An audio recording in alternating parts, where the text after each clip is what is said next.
Hello friends, स्वागत है आप सभी लोगों का आपके अपने YouTube channel Exampanthi let's crack the exam में। बिहार दरोगा के 1799 पदों पर भर्ती परीक्षा 2025 के लिए आप यहाँ पे देखेंगे रुक्मणी पब्लिकेशन की तरफ से 30 प्रैक्टिस सेटों का जो पहला वॉल्यूम है वह जारी किया जा चुका है। आज के इस सेशन में हम बिहार एसआई भर्ती परीक्षा 2025 के वॉल्यूम 1 के 10वें प्रैक्टिस सेट को यहाँ पे हम सॉल्व करने वाले हैं। आप देख सकते हैं 10वें प्रैक्टिस सेट को हम सॉल्व करेंगे और यह प्रैक्टिस सेट बिहार में आयोजित होने वाली उन तमाम एक दिवसीय प्रतियोगी परीक्षाओं के लिए बेहद ही महत्वपूर्ण है जिन परीक्षाओं में करंट अफेयर या जीके जीएस के प्रश्न पूछे जाते हैं। तो चलिए आज के सेशन को स्टार्ट करते हैं, लेकिन इससे पहले आप सभी लोगों से एक छोटी सी रिक्वेस्ट है कि अगर वीडियो पसंद आए तो प्लीज़ वीडियो को लाइक करें, चैनल को सब्सक्राइब करें तथा वीडियो को ज़्यादा से ज़्यादा अपने दोस्तों के बीच में शेयर करें। तो चलिए शुरू करते हैं आज के सेशन का पहला प्रश्न। मलिक काफूर निम्नलिखित में से किस खिलजी शासक के सेनापति था जिसने उसे अपनी विशाल सेना के साथ दक्षिण भारत को जीतने के लिए भेजा था? इसका सही आंसर हो जाएगा विकल्प सी, अलाउद्दीन खिलजी का। यानी मलिक काफूर अलाउद्दीन खिलजी का सेनापति था जिसे अलाउद्दीन ने अपनी विशाल सेना के साथ दक्षिण भारत को जीतने के लिए भेजा था। तो विकल्प सी इस प्रश्न का सही आंसर हो जाएगा। इसके अलावा देखिएगा तो अलाउद्दीन खिलजी ने अपने आप को सिकंदर शाही या सिकंदर द्वितीय की उपाधि दी थी। विकल्प सी इस प्रश्न का सही आंसर हो जाएगा। चलिए अगला प्रश्न देखते हैं। लोदी वंश का अंतिम सुल्तान कौन था? तो लोदी वंश का अंतिम सुल्तान इब्राहिम लोदी था। विकल्प डी इस प्रश्न का सही आंसर हो जाएगा। 21 अप्रैल 1526 ईस्वी को बाबर और इब्राहिम लोदी के मध्य जो है पानीपत का पहला युद्ध हुआ था, जिसमें इब्राहिम लोदी पराजित हुआ तथा इसकी मृत्यु के पश्चात दिल्ली पर मुगल वंश की स्थापना हो गई। तो लोदी वंश का अंतिम शासक कौन था? लोदी वंश था। विकल्प डी इस प्रश्न का सही आंसर हो जाएगा। इसके पहले लोदी वंश की स्थापना किसने की, इसका जवाब आप कमेंट करके जरूर बताएं। लोदी वंश का जो संस्थापक था उसका नाम क्या था और लोदी वंश की स्थापना जो है वो कब हुई थी? चलिए अगला प्रश्न देख लेते हैं। डिजिटल इंडिया योजना का शुभारंभ निम्नलिखित में से किस वर्ष किया गया था? कौन सी योजना? डिजिटल इंडिया योजना का शुभारंभ किस वर्ष में किया गया था? तो इस योजना का शुभारंभ जो है वर्ष 2015 में किया गया था। विकल्प सी इस प्रश्न का सही आंसर हो जाएगा। इस योजना का उद्देश्य की बात करें तो इस योजना का उद्देश्य सभी सरकारी सेवाओं की इलेक्ट्रॉनिक तरीके से जनता को उपलब्ध कराना इस योजना का उद्देश्य था। तो विकल्प सी इस प्रश्न का सही आंसर है। अगला प्रश्न देखते हैं। भारत में शीत ऋतु के दौरान वायु के जेट प्रवाह की ऊंचाई कितनी होती है? तो वायु की जेट प्रवाह की जो ऊंचाई होती है 3 से लेकर 13 किलोमीटर के बीच होती है। विकल्प बी इस प्रश्न का सही आंसर हो जाएगा। जेट प्रवाह ऊपरी क्षोभमंडल में पश्चिम से पूर्व बहुत तेज गति से चलने वाली हवाओं की एक मोटी पट्टी होती है। इसकी गति सामान्यतः 150 से 300 किलोमीटर प्रति घंटे होती है तथा पश्चिमी जेट प्रवाह शीतकाल में हिमालय के दक्षिण ढलानों के आसपास स्थित होती है, लेकिन मानसून के आते ही यह उत्तर दिशा में मुड़ जाती है। तो विकल्प बी इस प्रश्न का सही आंसर हो जाएगा। अगला प्रश्न है। निम्नलिखित में से कौन सी झील उस राज्य के साथ सहित ढंग से सुमेलित है जिसमें वह स्थित है? इस प्रश्न का सही आंसर हो जाएगा विकल्प ए, भीमताल झील जो है ये उत्तराखंड में है। बाकी के जो भी विकल्प हैं उनका मिलान जो है गलत है। कैसे गलत है तो एक एक करके हम बताते हैं। लोकटक झील यहाँ पे दिया गया है, ये असम में है। नहीं, लोकटक झील मणिपुर में है और यह पूर्वी भारत की सबसे बड़ी मीठे पानी की झील है। यहीं पर अगर बात करें चिल्का झील की तो यहाँ पे विकल्प में दिखाया गया है कि चिल्का झील महाराष्ट्र में है, यह गलत है। चिल्का झील उड़ीसा में है और भारत की सबसे बड़ी लैगून और खारे पानी की झील कौन है? चिल्का झील है। और बात कर लें अगर डल झील की तो यहाँ पे दिखाया गया है कि डल झील हिमाचल प्रदेश में है, गलत है। डल झील हिमाचल प्रदेश में नहीं बल्कि जम्मू कश्मीर में है और यह मीठे पानी की झील है। तो विकल्प ए जो है इस प्रश्न का सही आंसर हो जाएगा। भीमताल झील उत्तराखंड में अवस्थित है। चलिए अगला प्रश्न देख लेते हैं। वर्ष 2011-12 में भारत के ग्रामीण क्षेत्रों में गरीबी रेखा के नीचे के व्यक्तियों का प्रतिशत लगभग कितना था? तो यह गरीबी रेखा की बात की जा रही है और पूछा जा रहा है कि ग्रामीण क्षेत्र में गरीबी कितने प्रतिशत लोग ऐसे हैं जो गरीबी रेखा के नीचे है। तो इस प्रश्न का सही आंसर हो जाएगा विकल्प बी, यानी 25.9% लोग 25.7% लोग ऐसे हैं ग्रामीण क्षेत्रों के जो गरीबी रेखा के नीचे हैं। कब? तो 2011-12 की जनगणना के अनुसार से। ठीक है, तो विकल्प बी इस प्रश्न का सही आंसर हो जाएगा। इसके अलावा अगर देखिएगा तो ये तो हो गया ग्रामीण क्षेत्र में। ठीक है, 2011-12 में भारत के ग्रामीण क्षेत्रों में गरीबी रेखा के नीचे जो है 25.7% लोग हैं। तो ये ग्रामीण क्षेत्रों की बात हो गई। लेकिन अगर बात करें कि शहरी क्षेत्र में कितने लोग गरीबी रेखा के नीचे हैं तो वह 13.7% लोग जो है वो शहरी क्षेत्र में गरीबी रेखा के नीचे हैं। इसके अलावा वर्ष 2011-12 में देखिएगा तो देश में कुल गरीबी कितनी थी? तो 21.9% ओवरऑल देश में गरीबी थी। ठीक है, इसके अलावा नीति आयोग के बहुआयामी गरीबी सूचकांक रिपोर्ट 2023 जारी की गई है। क्या क्या जारी किया गया है? नीति आयोग के बहुआयामी गरीबी सूचकांक रिपोर्ट 2023 के अनुसार वर्ष 2019 से 21 की अवधि में भारत में गरीबी कितनी रह गई है? तो 14.96% रह गई है। ठीक है, तो विकल्प 20 प्रश्न का सही आंसर हो जाएगा। लेकिन इन चीज़ों को, एक आंकड़ों को हम एक बार फिर से आपको बताना चाहेंगे। वर्ष 2011-12 में देश में कुल गरीबी 21.9% थी, लेकिन वर्ष 2019 से लेकर 21 की अवधि में आप देखेंगे तो भारत में गरीबी 14.96% रह गई है। तो विकल्प बी इस प्रश्न का सही आंसर हो जाएगा। चलिए अगला प्रश्न देख लेते हैं। प्रथम पंचवर्षीय योजना में निम्नलिखित में से कौन से क्षेत्र पर मुख्य फोकस किया गया था? तो प्रथम पंचवर्षीय योजना में मुख्य रूप से कृषि पर फोकस किया गया था। विकल्प बी इस प्रश्न का सही आंसर हो जाएगा। इसके अलावा अगर बात करें कि प्रथम पंचवर्षीय योजना की शुरुआत कब हुई थी, तो इसकी शुरुआत 1951 से 1956 तक की चली थी। प्रथम पंचवर्षीय योजना 51 में शुरू हुई थी और यह 1956 तक चली थी। और यह किस मॉडल पर आधारित थी? तो हेराल्ड डोमर समृद्धि मॉडल पर यह आधारित थी। प्रथम पंचवर्षीय योजना हेराल्ड डोमर समृद्धि मॉडल पे आधारित थी। इसके अलावा द्वितीय पंचवर्षीय योजना, जिसका समय काल क्या है? द्वितीय पंचवर्षीय योजना 1956 से लेकर 1961 तक चला था। ठीक है, और इसके अंतर्गत आप देखिएगा तो सबसे पहले यह पीसी महाल नोबिस मॉडल पर आधारित थी तथा इस योजना के अंतर्गत औद्योगिक क्षेत्र पर विशेष फोकस दिया गया था। ठीक है, तो विकल्प बी इस प्रश्न का सही आंसर हो जाएगा। अगर बात करें योजना, यहाँ पे देखिए पंचवर्षीय योजना की बात की जा रही है, तो योजना आयोग की जो स्थापना है 15 मार्च 1950 में की गई थी। योजना आयोग की स्थापना कब की गई थी? 15 मार्च 1950 में। इसके स्थान पे आप देखिएगा कि 1 जनवरी 2015 को नीति आयोग लाया गया है। नीति आयोग कब लाया गया, लागू किया गया? 1 जनवरी 2015 को नीति आयोग लागू किया गया। यहाँ पर नीति का मतलब क्या है? तो national institution for transforming India नीति का फुल फॉर्म होता है। तो आशा करते हैं ये सारी चीजें आप लोगों को समझ में आ गई होगी। तो इस प्रश्न का जो सही आंसर हो जाएगा विकल्प बी, प्रथम पंचवर्षीय योजना में कृषि पर मुख्य रूप से फोकस किया गया था। चलिए अगला प्रश्न देख लेते हैं। पहला आईसीसी महिला क्रिकेट विश्व कप डैश में आयोजित हुआ था? किस सन में आयोजित हुआ था? तो यह 1973 में आयोजित हुआ था। विकल्प डी इस प्रश्न का सही आंसर हो जाएगा। अगर बात करें वर्तमान में, तो वर्तमान यानी अक्टूबर की अगर बात करें, अक्टूबर 2025 में, तो आप देखेंगे कि महिला क्रिकेट विश्व कप 2025 का आयोजन जो है ये संयुक्त रूप से भारत और श्रीलंका के बीच में किया जा रहा है। वर्तमान में महिला क्रिकेट विश्व कप 2025 का आयोजन संयुक्त रूप से भारत और श्रीलंका के बीच में किया जा रहा है। और इसका आयोजन कब से कब तक होगा? तो 30 सितंबर से लेकर इसका आयोजन जो है 2 नवंबर 2025 तक इसका आयोजन चलेगा। ठीक है, तो विकल्प डी जो इस प्रश्न का सही आंसर हो जाएगा। अगला प्रश्न देख लेते हैं। भगोरिया सांस्कृतिक पर्व निम्नलिखित में से किस भारतीय राज्य से संबंधित है?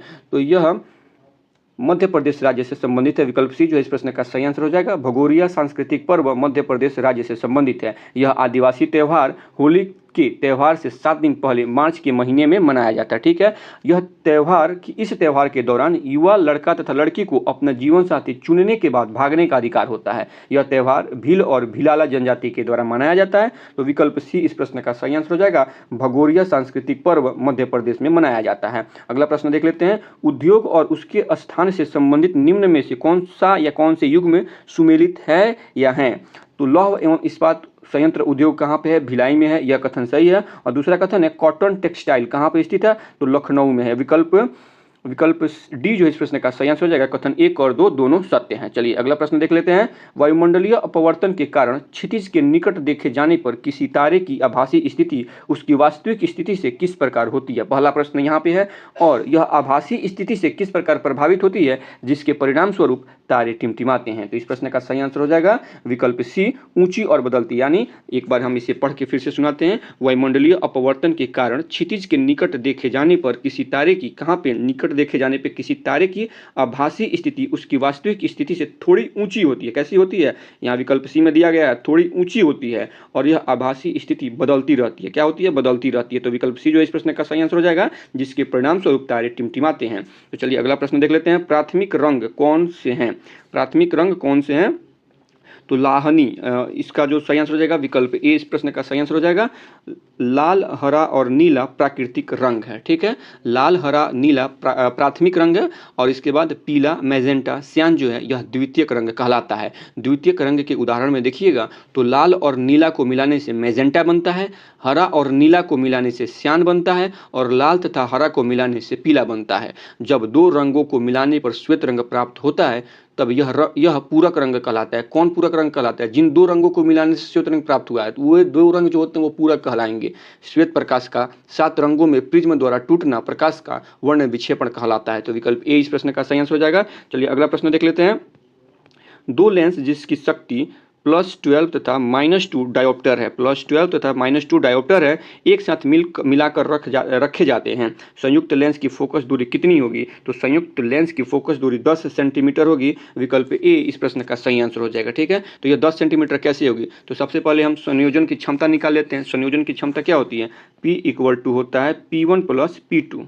ठीक है, यहाँ पे एक सेकंड रुकिए, हम कलर चेंज कर लेते हैं ताकि चीज़ों को अच्छे से हम देख सकें। P बराबर होता है P1 + P2। तो यहाँ पे आप देखेंगे P1 का वैल्यू दिया गया है कितना, 12, और P2 का वैल्यू दिया गया है 2, इक्वल टू यहाँ पे क्या हो जाएगा, P का वैल्यू आपको 10 डायोप्टर हो जाएगा। ठीक है, इसके बाद संयोजन की जो फोकस दूरी निकालेंगे, यानी संयोजन की फोकस दूरी निकालने के लिए हम एक फॉर्मूला होता है F = 100/P होता है। ठीक है, 100/P, तो 100 तो ऐसे ही रहने देंगे। ठीक है, और P का वैल्यू कितना आया है, 10 आया है, तो 10 ये इसको डिवाइड करेंगे तो 10 सेंटीमीटर हो जाएगा। इस प्रकार से जो है, इस प्रकार से संयुक्त लेंस की फोकस दूरी कितनी हो जाएगी, 10 सेंटीमीटर हो जाएगी। विकल्प ए इस प्रश्न का सही आंसर हो जाएगा। अगला प्रश्न देख लेते हैं। एक पुलिस की गाड़ी सायरन बजाती हुई किसी प्रेक्षक से दूर जा रही है, तो प्रेक्षक द्वारा सुनी गई सायरन ध्वनि का तारतम्य सायरन ध्वनि से क्या होगा? तो सायरन ध्वनि से कम होगा। विकल्प ए इस प्रश्न का सही आंसर हो जाएगा। अगला प्रश्न देख लेते हैं। निम्न में से कौन सा कथन सही नहीं है? तो विस्थापन अक्ष के मूल बिंदु के चुनाव से स्वतंत्र होता है, यह कथन सही है। ठीक है, लेकिन असत्य कथन पूछा जा रहा है। विस्थापन चली गई दूरी के बराबर हो भी सकता है या नहीं भी हो सकता है, यह कथन भी सही है। तीसरा कथन है, जब कोई कण अपनी शुरुआती बिंदु पर लौटता है तो इसका विस्थापन 0 नहीं होता है, यह गलत है और यही इस प्रश्न का सही आंसर हो जाएगा। जब कोई कण अपनी शुरुआती बिंदु पर लौटता है तो इसका विस्थापन क्या होता है, 0 हो जाता है। नहीं, इसमें का नहीं होगा, 0 हो जाएगा, लेकिन ये प्रश्न के लिए विकल्प सी ही इसका सही आंसर हो जाएगा। और अगला कथन है कि विस्थापन बिंदुओं के बीच कण की वास्तविक गति की प्रकृति को नहीं बताता, यह कथन बिल्कुल सही है। तो विकल्प सी इस प्रश्न का सही आंसर है। अगला प्रश्न देख लेते हैं। सुप्रीम कोर्ट ने जलवायु परिवर्तन के प्रतिकूल प्रभावों के खिलाफ अधिकार को शामिल करने के लिए संविधान के किस अनुच्छेद के दायरे का विस्तार किया है? तो इसका सही आंसर हो जाएगा विकल्प डी, आर्टिकल 14 और 21 के दायरे को विस्तार किया है। ठीक है, सर्वोच्च न्यायालय ने जलवायु परिवर्तन के विरुद्ध मौलिक अधिकार को मान्यता देते हुए अनुच्छेद 21 और 14 में जोड़ा तथा भारत में सौर ऊर्जा परिवर्तन पर बल दिया। ठीक है, तो विकल्प डी जो इस प्रश्न का सही आंसर हो जाएगा। इसके अलावा अगर बात करें कि आर्टिकल 14 में क्या है, 14 में, तो यह विधि के समक्ष समानता का अधिकार का प्रावधान करता है। वहीं पर अनुच्छेद 21 प्राण एवं दैहिक स्वतंत्रता का संरक्षण का प्रावधान करता है। भारतीय संविधान के अनुच्छेद 21 के तहत सोने का जो अधिकार होता है, नींद का जो अधिकार है, यह भी एक मौलिक अधिकार है। और अनुच्छेद 48A के तहत पर्यावरण एवं वन्य जीवों के संरक्षण का प्रावधान किया गया है। तो विकल्प डी जो इस प्रश्न का सही आंसर हो जाएगा। अगला प्रश्न देख लेते हैं। अंतर्राष्ट्रीय कठपुतली महोत्सव 2024 का आयोजन कहाँ किया गया? प्रश्न एक बार फिर से सुन लीजिए। अंतर्राष्ट्रीय कठपुतली महोत्सव 2024 का आयोजन कहाँ किया गया था? तो इसका आयोजन चंडीगढ़ में किया गया। विकल्प सी इस प्रश्न का सही आंसर है। अगला प्रश्न है, भारत और किस देश के बीच संयुक्त सैन्य अभ्यास साइक्लोन 2025 आयोजित किया गया है? तो भारत और मिस्र के बीच में यह आयोजन किया गया था। विकल्प बी इस प्रश्न का सही आंसर हो जाएगा। चलिए अगला प्रश्न देख लेते हैं। साद सुक मिनसिम सांस्कृतिक उत्सव है, महोत्सव नहीं है। साद सुक मिनसिम सांस्कृतिक उत्सव निम्नलिखित में से किस भारतीय राज्य से संबंधित है? तो यह मेघालय राज्य से संबंधित है। विकल्प सी इस प्रश्न का सही आंसर हो जाएगा। यह त्यौहार खासी जनजातियों के द्वारा अप्रैल माह में मनाया जाने वाला एक पर्व है। शाक शुद्ध मिनसिम त्यौहार अच्छे फसल की उत्पादन और सुरक्षा के लिए मनाया जाता है। तो विकल्प सी इस प्रश्न का सही आंसर हो जाएगा। अगला प्रश्न देख लेते हैं। आवर्त सारणी के किस परमाणु क्रमांक तत्व का नाम डायनामाइट के आविष्कारक और नोबेल पुरस्कार के संस्थापक अल्फ्रेड नोबेल के नाम पर रखा गया? किस तत्व का नाम इनके नाम पर रखा गया है? तो उस तत्व का परमाणु क्रमांक क्या है? 102 है। विकल्प सी इस प्रश्न का सही आंसर हो जाएगा। इस तत्व का परमाणु क्रमांक 102 है, लेकिन इस तत्व का नाम क्या है? तो इस तत्व का नाम नोबेलियम है। क्या है? हम यहाँ पे लिख देते हैं नोबेलियम। इस परमाणु क्रमांक 102 के तत्व का नाम क्या है? नोबेलियम है, और यह नाम जो है अल्फ्रेड नोबेल के नाम पे रखा गया है। तो विकल्प सी इस प्रश्न का सही आंसर हो जाएगा। अगला प्रश्न देख लेते हैं। मौलिक कर्तव्यों की सूची में उपधारा सी किसी भारतीय नागरिक के लिए भारत की संप्रभुता, एकता और डैश को बनाए रखने रखने और उसकी रक्षा करने के कर्तव्य को निर्धारित करती है। तो यहाँ पे आप देख सकते हैं भारत की संप्रभुता, एकता और अखंडता को बनाए रखने की, उसकी रक्षा करने के कर्तव्य को निर्धारित करती है। विकल्प डी इस प्रश्न का सही आंसर हो जाएगा। अगला प्रश्न देख लेते हैं, निम्नलिखित में से किसने the God of A small thing पुस्तक लिखी है? तो यह अरुंधति रॉय जी के द्वारा लिखा गया है। अरुंधति रॉय जी के द्वारा the God of A small thing पुस्तक लिखी गई है। विकल्प डी इस प्रश्न का सही आंसर है। अगला प्रश्न देखते हैं, किसी व्यक्ति की नज़रबंदी डैश से अधिक नहीं हो सकती है। समय पूछा जा रहा है, कितने समय से अधिक किसी व्यक्ति की नज़रबंदी नहीं की जा सकती है?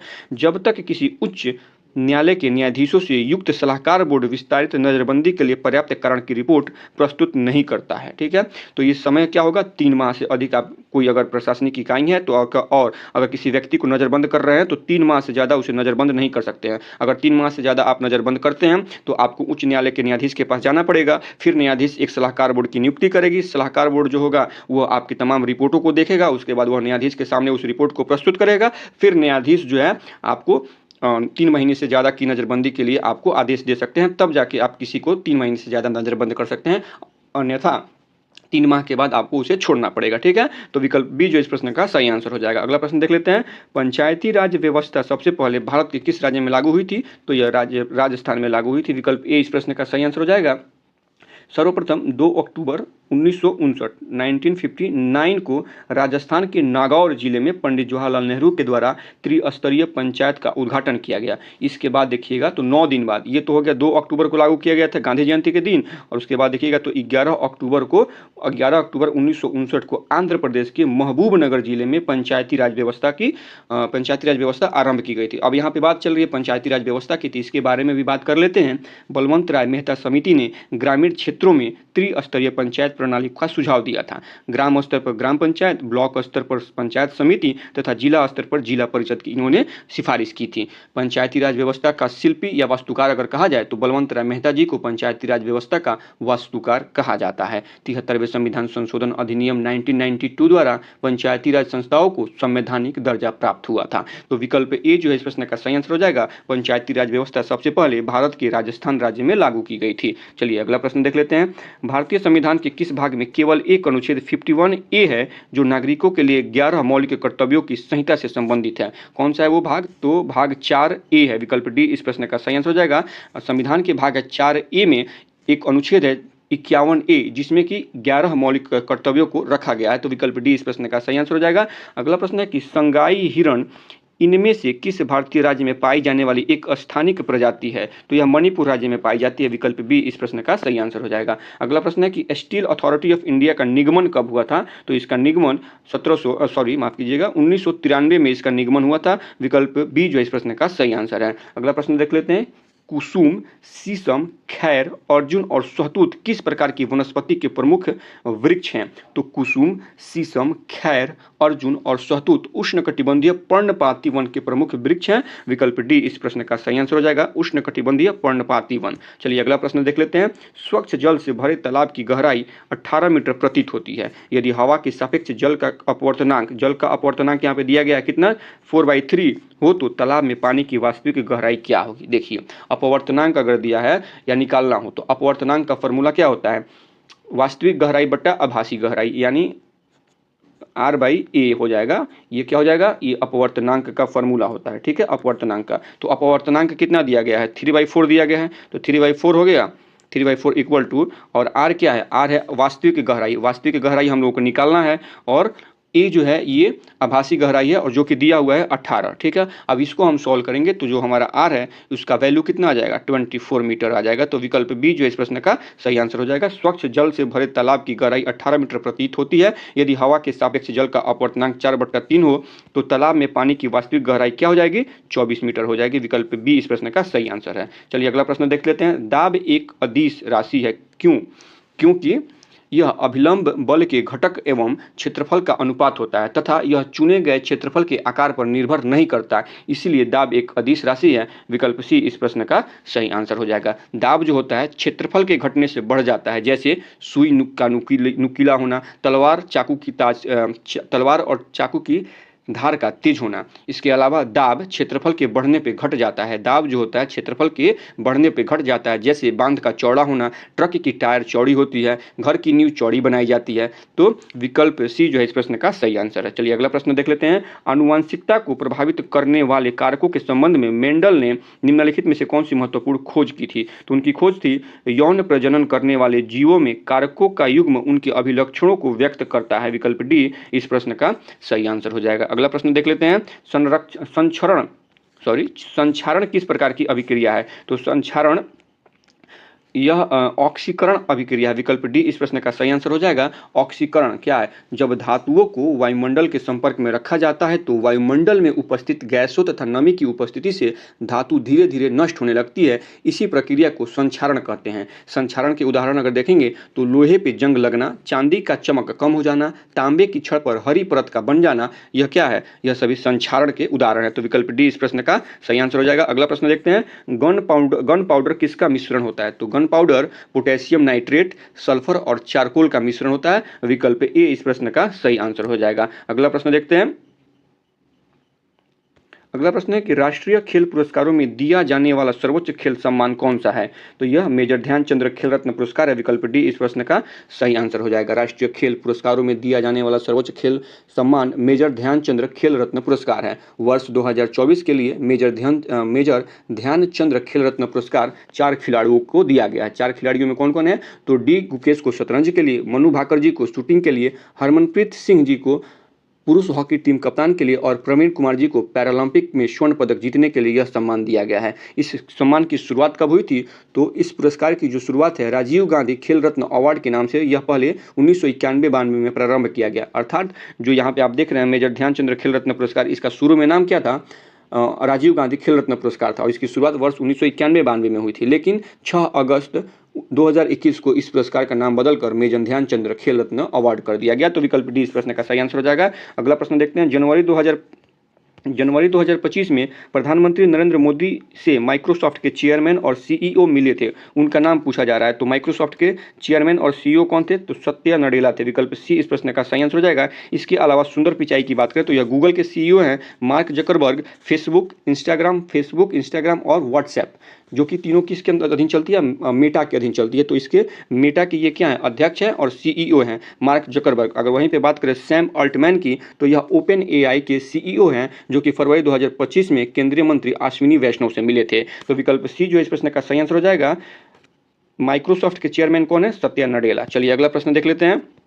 कौन सा देश गर्भपात को संवैधानिक अधिकार का दर्जा देने वाला विश्व का पहला देश बन गया? तो यह फ्रांस है। विकल्प ए इस प्रश्न का सही आंसर हो जाएगा। अगला प्रश्न देख लेते हैं। निम्नलिखित में से कौन सा शहर मुगल साम्राज्य द्वारा नियोजित पहला शहर था? तो इसका नाम क्या है? फतेहपुर सीकरी। विकल्प बी जो इस प्रश्न का सही आंसर हो जाएगा। फतेहपुर सीकरी की स्थापना किसने की थी? तो आप देखेंगे इसकी स्थापना जो है अकबर ने की थी। कब की थी? तो 1571 में अकबर ने फतेहपुर सीकरी की स्थापना की थी। ठीक है। और 1575 में इसे अकबर ने अपनी राजधानी भी बनाई थी। तो विकल्प बी इस प्रश्न का सही आंसर हो जाएगा। अगला प्रश्न देखते हैं। रामकृष्ण मिशन की स्थापना 1897 में डैश के द्वारा की गई थी। रामकृष्ण मिशन की स्थापना वर्ष 1897 में किसके द्वारा की गई थी? स्वामी विवेकानंद जी के द्वारा की गई थी। विकल्प बी इस प्रश्न का सही आंसर है। अगला प्रश्न है। सागा दावा उत्सव इनमें से किस भारतीय राज्य में मनाया जाता है? तो यह उत्सव सिक्किम राज्य में मनाया जाता है और यह भगवान बुद्ध की जयंती को सिक्किम में सागा दावा के नाम से मनाया जाने वाला एक त्यौहार है या उत्सव है। तो विकल्प ए जो इस प्रश्न का सही आंसर हो जाएगा। अगला प्रश्न है कि भारत को कितने भौतिक भागों या क्षेत्रों में बांटा गया है? तो यह 6 भागों में या क्षेत्रों में बांटा गया है। 6 भौतिक भागों में बांटा गया है। विकल्प डी इस प्रश्न का सही आंसर हो जाएगा। वह 6 भाग कौन कौन से हैं? तो एक उत्तर का महान पर्वतीय भाग है, दूसरा उत्तरी भारतीय मैदान, तीसरा भारतीय महामरुस्थल, चौथा प्रायद्वीपीय पठार, पांचवा तटीय मैदान तथा छठा द्वीप समूह है। तो विकल्प डी इस प्रश्न का सही आंसर हो जाएगा। चलिए अगला प्रश्न देखते हैं। भोपाल गैस त्रासदी के दौरान यूनियन कार्बाइड के अध्यक्ष कौन थे?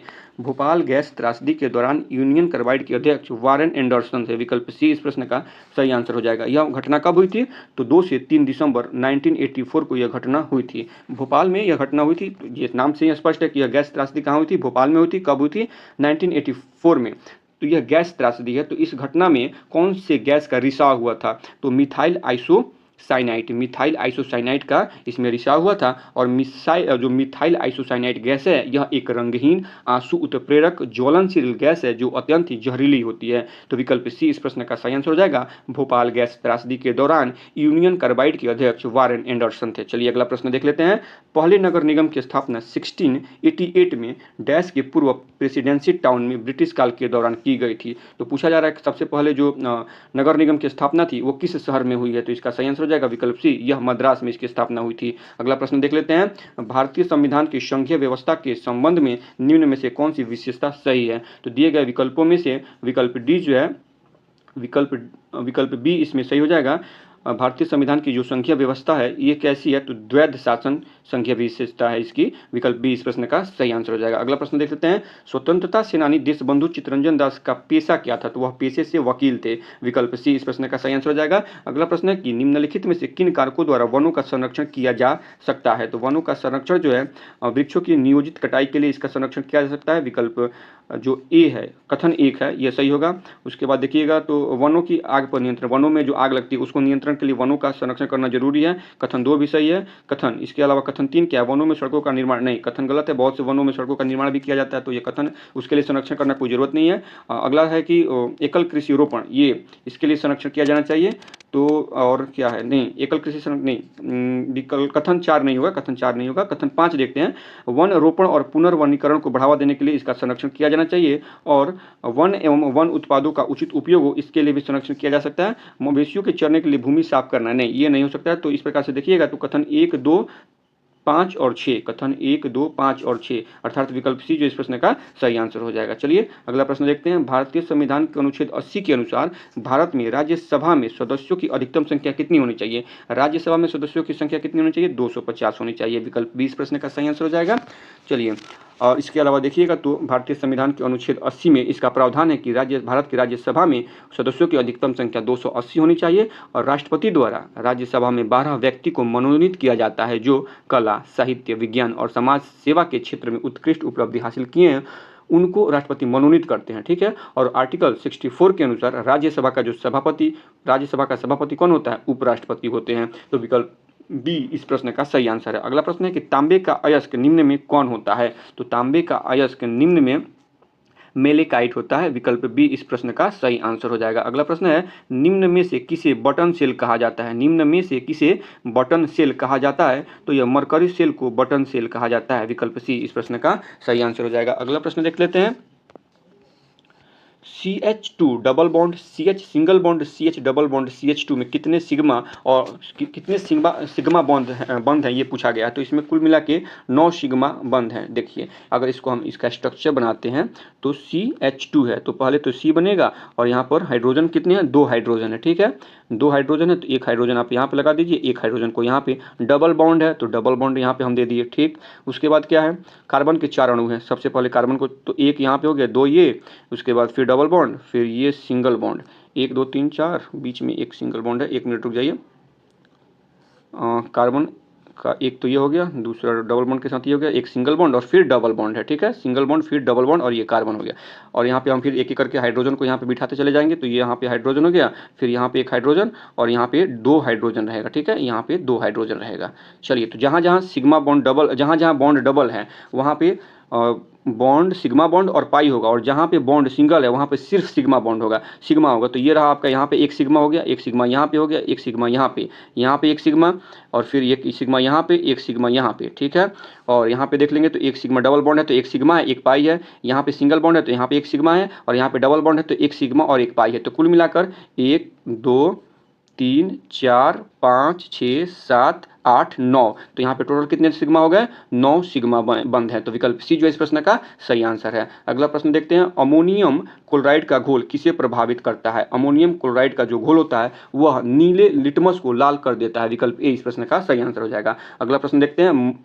मोलिस परीक्षण का प्रयोग क्या है, मोलिस परीक्षण का प्रयोग घोल में कार्बोहाइड्रेट की पहचान करने के लिए किया जाता है। विकल्प बी इस प्रश्न का सही आंसर हो जाएगा। अगला प्रश्न है। विश्व का दूसरा सबसे बड़ा इस्पात उत्पादक देश कौन सा है, तो भारत है। विकल्प बी जो इस प्रश्न का सही आंसर हो जाएगा, विश्व का दूसरा सबसे बड़ा इस्पात उत्पादक देश भारत है। तो पहले स्थान पे कौन है? चीन है। पहले स्थान पे चीन है, दूसरे स्थान पे भारत है और तीसरे स्थान पे जापान है। तो विकल्प बी इस प्रश्न का सही आंसर हो जाएगा। चलिए अगला प्रश्न देखते हैं। जलवायु परिवर्तन सूचकांक 2025 में भारत किस स्थान पे है? 2025 नहीं, 2024 में पूछा जा रहा है। तो 2024 में भारत 7वें स्थान पे था। ठीक है, विकल्प बी इस प्रश्न का सही आंसर हो जाएगा। लेकिन यहीं अगर बात कीजिएगा जलवायु परिवर्तन सूचकांक 2025 में, तो वर्तमान में भारत जो है यहाँ पे 10वें स्थान पे है। 25 वाले रिपोर्ट में 10वें स्थान पे है और 2024 वाले रिपोर्ट में 7वें स्थान पे है। 2024 वाला जो रिपोर्ट है इसमें सिंगापुर नहीं, डेनमार्क पहले स्थान पे था। लेकिन जो वर्ष 2025 का जलवायु परिवर्तन सूचकांक है इसमें पहले स्थान पे कोई नहीं आ पाया है। डेनमार्क की भी बात कर रहे हैं तो डेनमार्क यहाँ पे चौथे स्थान पे है। ठीक है, और भारत यहाँ पे 10वें स्थान पे है। तो विकल्प बी इस प्रश्न का सही आंसर हो जाएगा। अगला प्रश्न है कि इसरो के द्वारा reusable launch vehicle RLV LEX-02 का सफल लैंडिंग कराई गई, जिसका नाम क्या है? इसका नाम पुष्पक रखा गया है। विकल्प ए जो इस प्रश्न का सही आंसर हो जाएगा। अगला प्रश्न है कि उड़ीसा के कोरापुट, रायगढ़, कालाहांडी, बलांगीर जिले किस खनिज खनन के लिए जाने जाते हैं? तो ये मुख्य रूप से आप देखिएगा तो ये बॉक्साइट के लिए जाने जाते हैं। विकल्प डी जो इस प्रश्न का सही आंसर हो जाए, बॉक्साइट के लिए जाने जाते हैं। चलिए अगला प्रश्न देख लेते हैं। अगला प्रश्न है कि पैंथालासा शब्द इनमें से किससे संबंधित है? तो पैंथालासा शब्द मुख्य रूप से आप देखेंगे तो यह महासागर से संबंधित है। विकल्प ए जो है इस प्रश्न का सही आंसर हो जाएगा। और इसके साथ ही एक और शब्द है पेंजिया शब्द। आप लोग कमेंट करके बताएं पेंजिया शब्द किससे से संबंधित है? पैंथालासा शब्द महासागर से संबंधित है, लेकिन पेंजिया शब्द किससे संबंधित है? आप कमेंट करके बताइए। चलिए अगला प्रश्न देख लेते हैं। महेंद्रगिरी की पहाड़ियाँ किस राज्य में स्थित है? तो यह ओडिशा राज्य में स्थित है। विकल्प डी इस प्रश्न का सही आंसर हो जाएगा।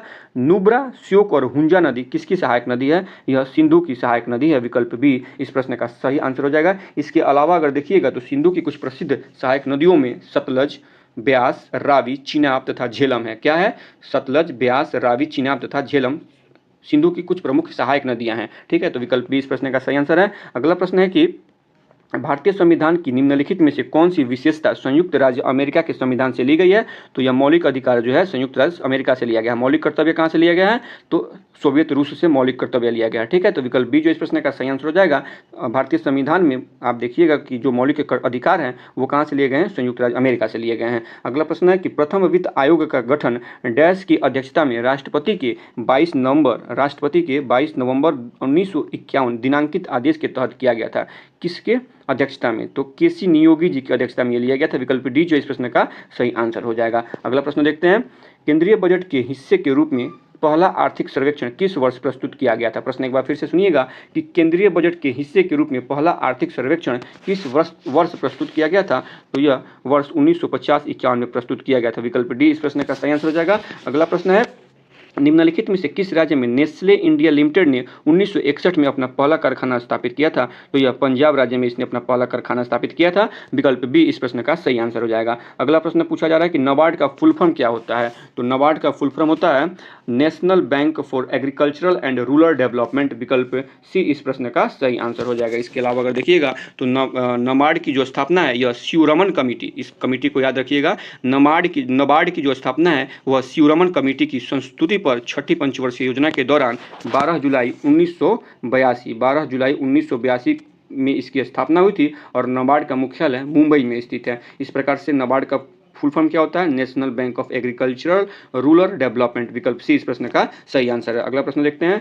डोलड्रम भूमध्य रेखा के इर्द गिर्द डैश के दाब वाला क्षेत्र है जहां चलने वाली हवाएं शांत होती है।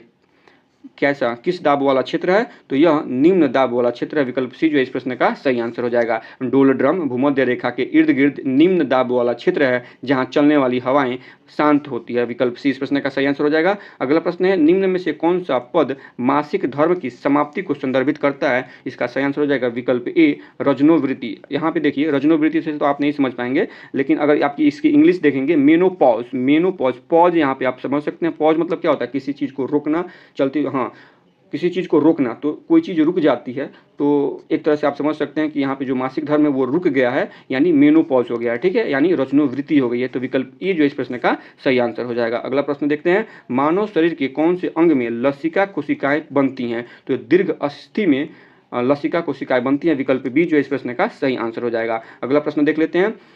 निम्नलिखित कथनों पर विचार करें तथा सत्य कथन की पहचान करना है। यहाँ पे मानव शरीर में उरु अस्थि सबसे लंबी अस्थि होती है। हैजा रोग जीवाणु के कारण होता है। क्या करना सही कथन का, देखिए कथन एक जो है सही है, मानव शरीर में उरु अस्थि जो होती है सबसे लंबी अस्थि होती है, यह कथन सही है। दूसरा कथन है हैजा रोग जो है यह जीवाणु के कारण होता है, यह कथन भी सही है। और तीसरा कथन है कि एथलीट फुट रोग विषाणु के द्वारा होता है, यह कथन गलत है। और इस प्रकार से आप देखेंगे तो 2 और 3 कथन 1 और 2 कथन सही है, तो विकल्प ए जो इस प्रश्न का सही आंसर हो जाएगा। कथन 3 क्यों गलत है? एथलीट फुट विषाणु के कारण नहीं होता है, एथलीट फुट रोग जो होता है ये कवक के द्वारा होता है, इसलिए कथन 3 जो है गलत है। चलिए अगला प्रश्न देख लेते हैं। आनुवंशिकता को प्रभावित करने वाले कारकों के संबंध में मेंडल ने निम्नलिखित में से कौन सी महत्वपूर्ण खोज की थी? यह प्रश्न रिपीट हो गया है, यह इन्होंने कौन सी रिपीट हाँ, तो इनकी खोज कौन सी है? महत्वपूर्ण खोज क्या है? यौन प्रजनन करने वाले जीवों में कारकों का युग्म उनके अभिलक्षणों को व्यक्त करता है। विकल्प डी इस प्रश्न का सही आंसर हो जाएगा। चलिए अगला प्रश्न देखते हैं।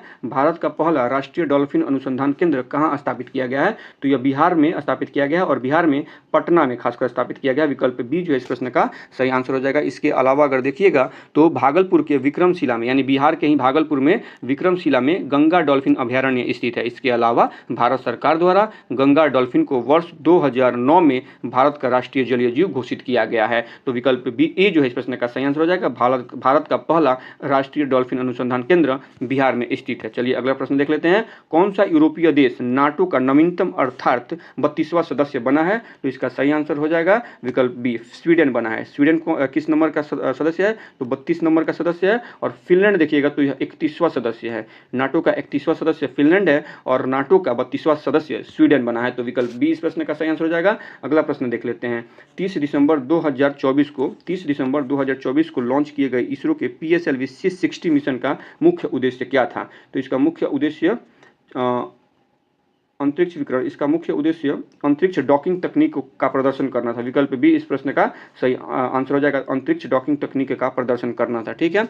इसके अलावा देखिएगा तो इसके बाद यानी 30 दिसंबर 2024 को लॉन्च किए गए इसरो के PSLV C60 मिशन का मुख्य उद्देश्य अंतरिक्ष डॉकिंग तकनीक का प्रदर्शन करना था। और संयुक्त राज्य अमेरिका, रूस और चीन के बाद अंतरिक्ष डॉकिंग तकनीक हासिल करने वाला दुनिया का चौथा देश भारत बन गया है, ठीक है। 16 जनवरी को यह प्रक्रिया पूर्ण रूप से सफल हुई थी, अर्थात 16 जनवरी 2025 को इसरो द्वारा 2 उपग्रह SDX-101 जिसको चेंजर कहा गया था और SDX-02 जिसे टारगेट कहा गया था की डॉकिंग सफलतापूर्वक पूरी कर स्पेसडेक्स मिशन को सफल घोषित किया गया था। तो विकल्प बी जो इस प्रश्न का सही आंसर हो जाएगा। चलिए अगला प्रश्न देख लेते हैं। रोवर्स कप का संबंध किस खेल से है? तो रोवर्स कप का संबंध जो है ये फुटबॉल से है। विकल्प बी जो है इस प्रश्न का सही आंसर हो जाएगा। अगला प्रश्न देख लेते हैं। ब्रह्मपुत्र द्वारा निर्मित विश्व के सबसे बड़े नदी द्वीप की पहचान कीजिए। तो इसका नाम क्या है? माजुली द्वीप है। विकल्प डी जो इस प्रश्न का सही आंसर हो जाएगा। माजुली द्वीप है कहाँ? यह माजुली द्वीप असम में है, ठीक है।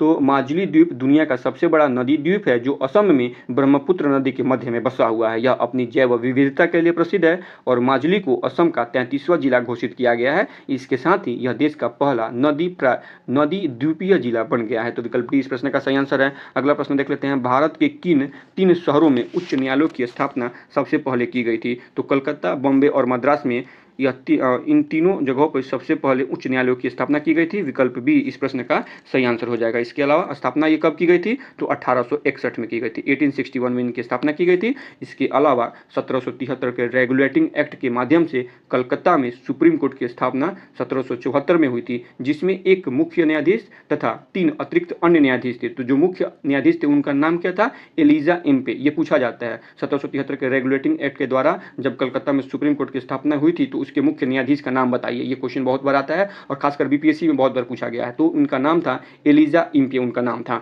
तो विकल्प बी जो इस प्रश्न का सही आंसर हो जाएगा। चलिए अगला प्रश्न देख लेते हैं। निम्न को सुमेलित करना है। साइमन कमीशन भारत कब आया था? तो यह 1928 में आया था, ठीक है। तो पहला का बी हो जाएगा, ठीक है। क्रिप्स मिशन भारत कब आया था? तो ये 1942 में आया था। 1942 में, यानी बी का दूसरा का सी हो जाएगा। जालियांवाला बाग नरसंहार कब हुआ था? 1919 में हुआ था, इसका ए हो जाएगा। और चौरी चौरा घटना कब हुआ था? तो यह 1922 को हुआ था। इस प्रकार से आप देखेंगे विकल्प सी जो इस प्रश्न का सही आंसर हो जाएगा। 1 का बी, 2 का सी, 3 का ए, 4 का डी। चलिए अगला प्रश्न देख लेते हैं।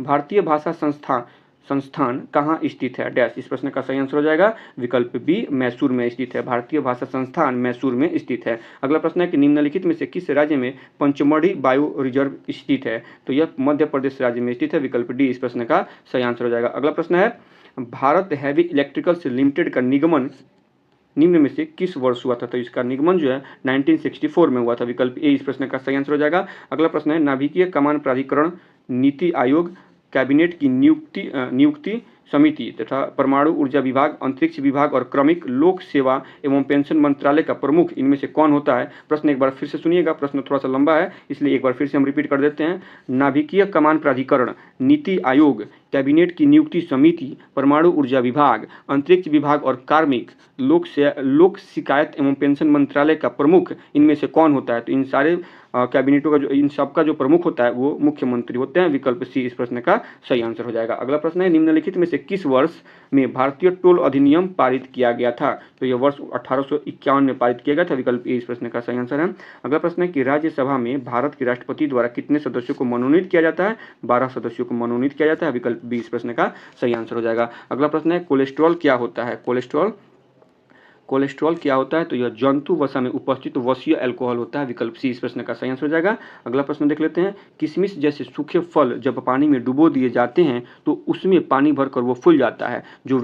वो वैज्ञानिक कारण क्या है जो इस दैनिक जीवन घटना के बारे में समझाता है? तो वो वैज्ञानिक कारण परासरण है। विकल्प ये जो इस प्रश्न का सही आंसर है। अब परासरण क्या होता है? तो परासरण वह प्रक्रिया है जिसमें अर्ध परागम्य झिल्ली द्वारा पृथक किए गए विभिन्न सांद्रण वाले दो घोलों में जल अथवा किसी विलायक के अणुओं का विसरण कम सांद्रता वाले घोल से अधिक सांद्रता वाले घोल की ओर होता है, उसे विसरण कहते हैं। तो विकल्प उसे परासरण कहते हैं। तो विकल्प ए इस प्रश्न का सही आंसर है। चलिए अगला प्रश्न देख लेते हैं।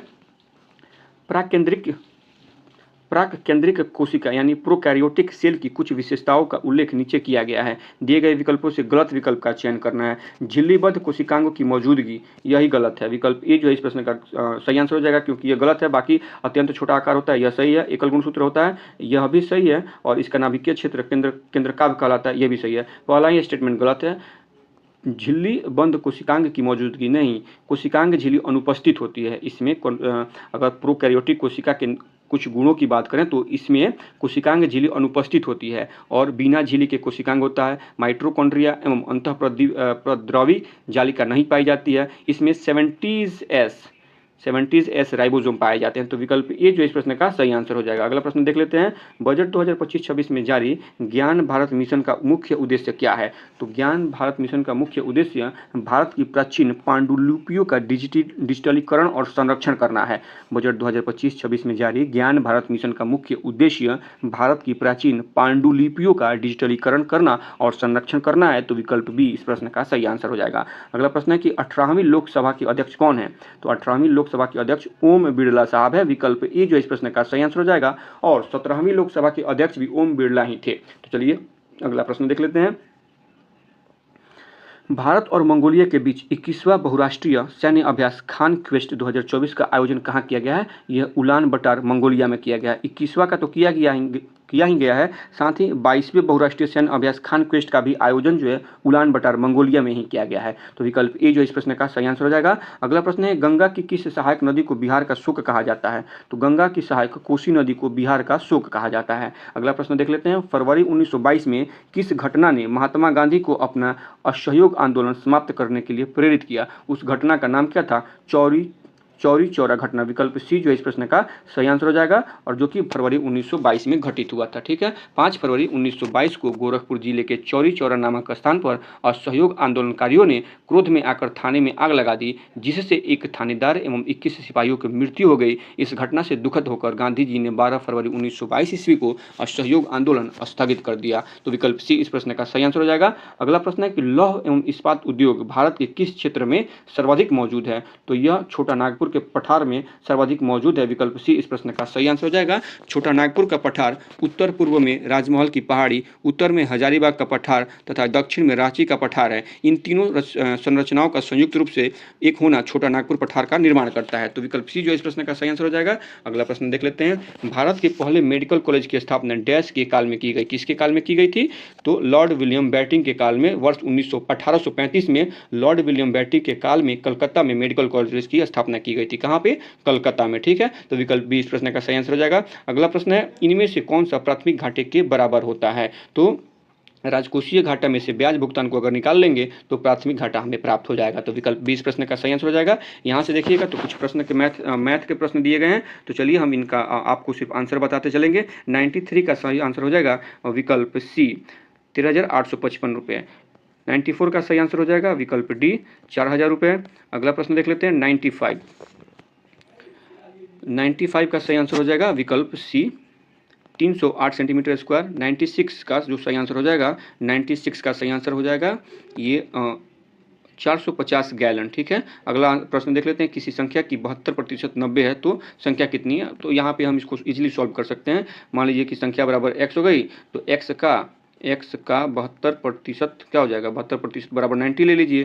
तो यहाँ पे जब x निकालेंगे तो यहाँ पे हो जाएगा 90 इंटू 100 और डिवाइड कर देंगे किससे? 72 से। तो संख्या क्या आ जाएगी? 125। विकल्प 20 प्रश्न का सही आंसर हो जाएगा। चलिए अगला प्रश्न देख लेते हैं। 98 का क्या हो जाएगा? 98 का सही आंसर हो जाएगा विकल्प B the peon opened the gate. अगला प्रश्न है 99 नंबर, इसका जो सही आंसर हो जाएगा वो विकल्प सी है। क्या है? Madhurima explained that she was planning to quit her graduation. Quit her graduation. विकल्प सी इस प्रश्न का सही आंसर हो जाएगा। अगला प्रश्न है कि दिए गए वाक्य में काले शब्द के लिए सही शब्दों का विकल्प का चयन करें। तुम्हारी घड़ी में कै बजा है? तुम्हारी घड़ी में कै बजा है, यह गलत है। इसका सही आंसर हो जाएगा तुम्हारी घड़ी में कितना बजा है। विकल्प बी जो इस प्रश्न का सही आंसर हो जाएगा। इस प्रकार से यहाँ पे 100 प्रश्नों का यह प्रैक्टिस सेट यहाँ पे समाप्त होता है। अगर आप लोगों को वीडियो पसंद आई हो तो प्लीज़ वीडियो को लाइक करें, चैनल को सब्सक्राइब करें तथा वीडियो को ज़्यादा से ज़्यादा अपने दोस्तों के बीच में शेयर करें। और किसी प्रकार का कोई प्रश्न है तो प्लीज़ कमेंट करके हमसे पूछ सकते हैं। तो आज की वीडियो को यहीं पर समाप्त करते हैं। धन्यवाद।